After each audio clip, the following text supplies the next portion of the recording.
Welcome to Your Health, Your Choice with Dr. David. We're returning today for part 2 of our 3-part series on the topic of pediatric medical cannabis. As you mentioned, you are one of the few pediatricians in the state of Florida who certifies pediatric patients. And one can imagine that there are definitely advantages if you are going to have a person under the age of 18, especially if that person has special needs, be going to a pediatrician in order to do the certifying. I want to say also that, just to clarify, again, we're only talking about in the state of Florida.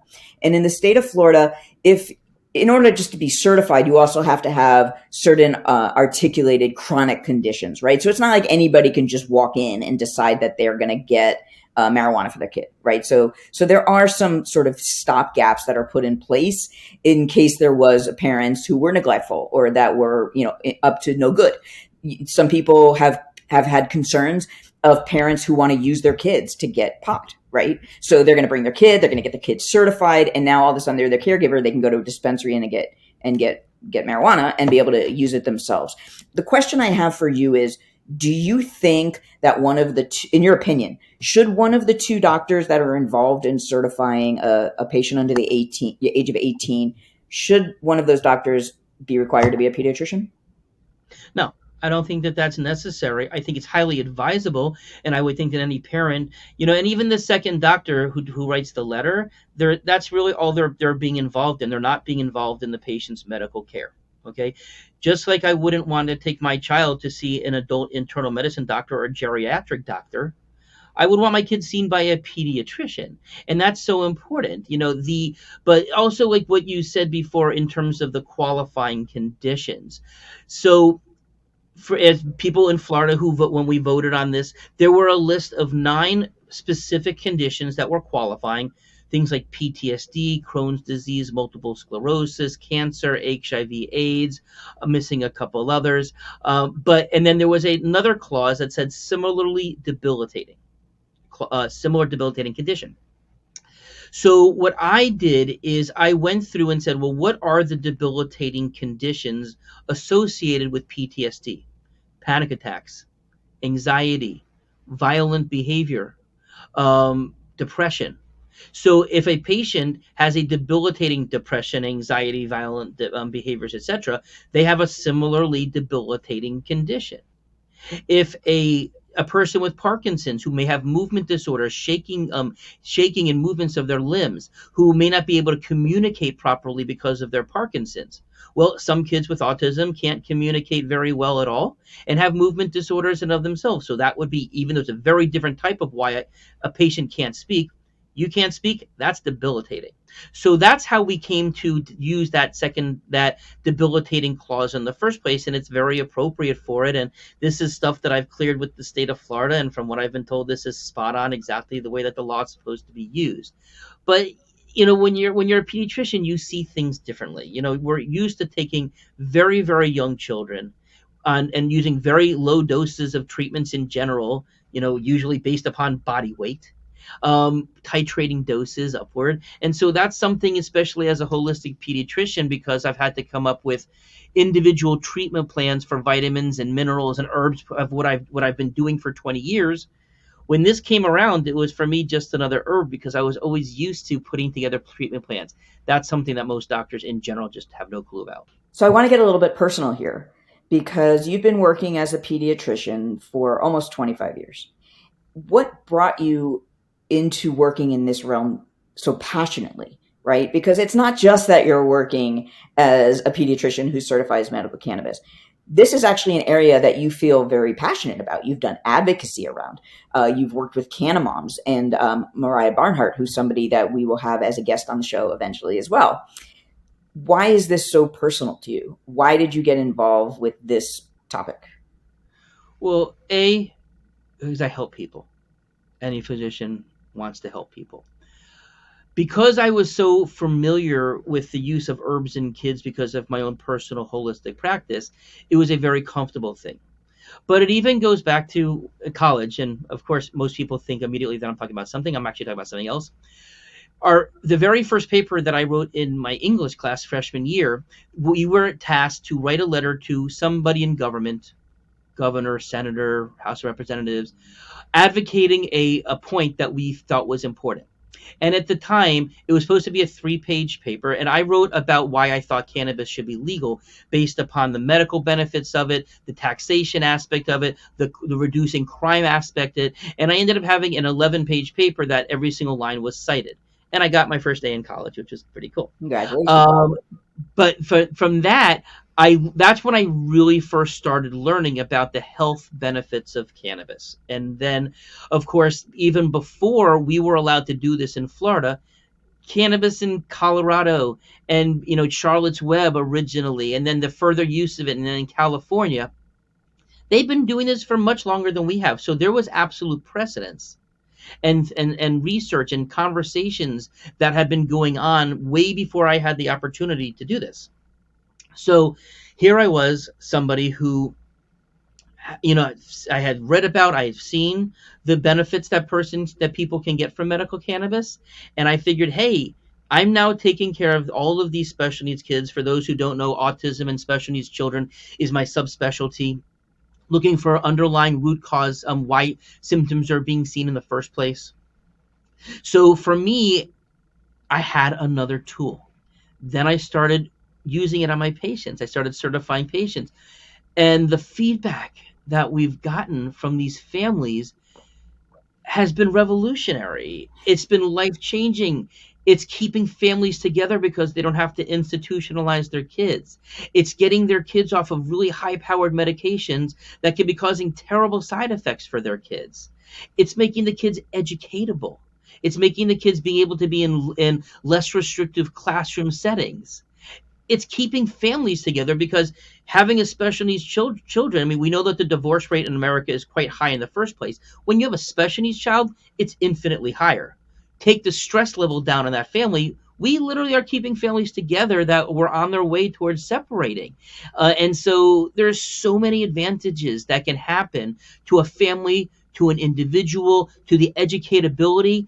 One of the things that I hear time and time from children, families with autism, I hear about their children, they don't get high. That's one of the things that's interesting. I have kids who are taking doses of some of my very affected kids who are taking doses of THC that I would think would get an elephant high, that would get any adult high. And their parents are telling me, no, they're not getting high. The theory that I have around this is that a few years back, they actually showed that, for people who are not aware, we all have cannabinoids that we make in our bodies. All vertebrae do, even some subvertebrae. They're called endocannabinoids, inside endocannabinoids. We all have cannabinoid or endocannabinoid receptors. And there's been research that has shown that children with autism have less circulating, natural produced endocannabinoids than their more appropriate or age-appropriate, age-functioning peers. And so I think what may very well be happening is that for these kids, the cannabinoids that we're giving them is actually serving as a replacement to what they're lacking. Because, I mean, the parents will tell me, but another thing, if a parent says their kid is seeming a little off or acting high, again, don't do that again. Change the dose. Call me. We have a full-time education department in our office. Every single family, before they're certified, meets with our patient educator after speaking with the physician in order to make sure that they have it right, and they're available through the entire length of the certification. I tell families, if we have to talk 3 times a week in order to get the dosing proper, we're going to do that for you. We're there for you. If you're getting some success, but not all success, if you can tell me what your child is taking, how much of it, what the good and the bad and the ugly of it is, I'm to a point from a med management perspective that 80 to 90%, I can make an instant recommendation that will make things better within the next few days. And again, that's through our experience that we have here. And again, that's not the experience that most physicians, whether they see adults or children, have. So you mentioned in passing Charlotte's Web. And just to clarify, Charlotte's Web was a 2014 law in the state of Florida before medical cannabis became legal statewide. That was based on a patient, a little girl, Charlotte, who had severe medical condition. And because it was unavailable to her in the state of Florida, her family actually was taking her out of state in order to get her medicine. Charlotte was not one of your patients, so I'm not going to have you go too deep into that. But you have had patients, personal stories. I'm wondering, without disclosing anonymity or without breaking anonymity, what are some of the stories of some of the kids you've worked with? Tell me about their condition. Tell me how they were when they came to you and what it's like now. Yeah.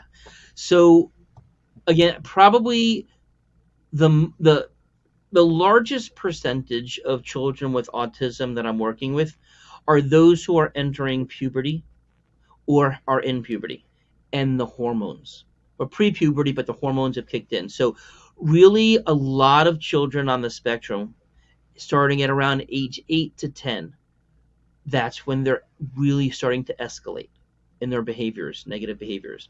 Furthermore, they're also getting bigger, and obviously by the time they're teenagers may be larger than their parents, where their parents could not physically restrain or prevent them from doing harm. So that's a really important thing, because the first thing we need to do is get behaviors under control. A kid cannot be educatable if their behaviors are not under control. And if a teacher, a therapist, a parent doesn't feel safe around that child, I mean, we've heard of, unfortunately, I mean, there are cases, not that I've seen personally, where parents have been significantly damaged by their children. I've had some parents who have certainly been attacked by their kids. Thank God nobody that I'm aware of that I can remember. But I have kids who have broken holes in walls, kicked holes in walls, broken mirrors, slammed doors, broken the frames off of them. And then they start taking medical cannabis. And then when we see them back, the parents are telling me this is a complete life changer. We have happiness and peace in our family. We've been able to reduce those high-powered antipsychotic or narcotic medications, and our kids are doing even better despite the fact that they're off of them. The most common side effect that I see from medical cannabis, pardon me, is a reduction or a complete stopping of their other pharmaceutical agents. You've talked a lot about patients with autism, and I know that you've also worked with a lot of other chronic conditions, epilepsy, cancer, people with immunological disorders. Tell me about a story about a child that I know was one of your, what we call a success story, of a child with a little girl who had cancer. Certainly. So there's a couple ways that cannabis is being used for cancer. Number one, getting them through their chemotherapy and their radiation. We've all heard terrible stories about side effects. Some can't even continue doing it. The horrible GI symptoms, the horrible pains that they go through. Cannabis can make those cancer treatments much more tolerable, so that they can get through it faster, through complete, God willing, into remission. Cannabis will help those patients, many of them, with their appetites. We know that that's one of the things chemos do. And then the kids go through these wasting syndromes, obviously adults as well. We know that most forms of cannabis is an appetite enhancer. So that's great as well. But we also have children who have been put into remission and who have stayed in remission, not using any other types of long-term treatments besides using medical cannabis. Again, some of these at very high doses, but again, similar to like we were talking about with other special needs kids, we're talking about the sickest, life-threatening types of conditions that one could possibly have. Same thing with kids with seizures. You know, seizures can be life-threatening. You fall, you hit your head. Some kids go into seizures and can't come out of them, and their brains are having this electrical frying happening. So, you know, we've clearly seen those types of things. You know, kids. You know, the youngest child that I have ever certified for cannabis was a kid with cancer. I believe she was 18 to 20 months of age. Again, this was a person who was going through serious side effects from the medications, needed to go through it. But then as the parents started, and I started learning more about how, no, this isn't just could potentially help the symptoms of cancer, but it has the potential to actually put cancer into remission, to treat cancer. In Israel, they're developing a database where they can take the specific cancer cells, the genetics of the cancer, and they can match it up with the genetics of the cannabis in order to find the exact treatment that will work against that particular cancer. They have studies where they'll show this, and where one strain of cannabis with this genetics will work and other strains does not, in terms of killing the cells. This is more petri dish type of work that's been done, but they're showing these types of things. So, you know, we're talking about so many different types of very significant situations that kids are being put into remission, to kids are having much lower symptoms, and their quality of life is just extraordinarily better. David, thank you so much again for talking so in depth about pediatric medical cannabis. This is part 2 of our 3-part series, so we hope you'll join us for the next segment coming soon.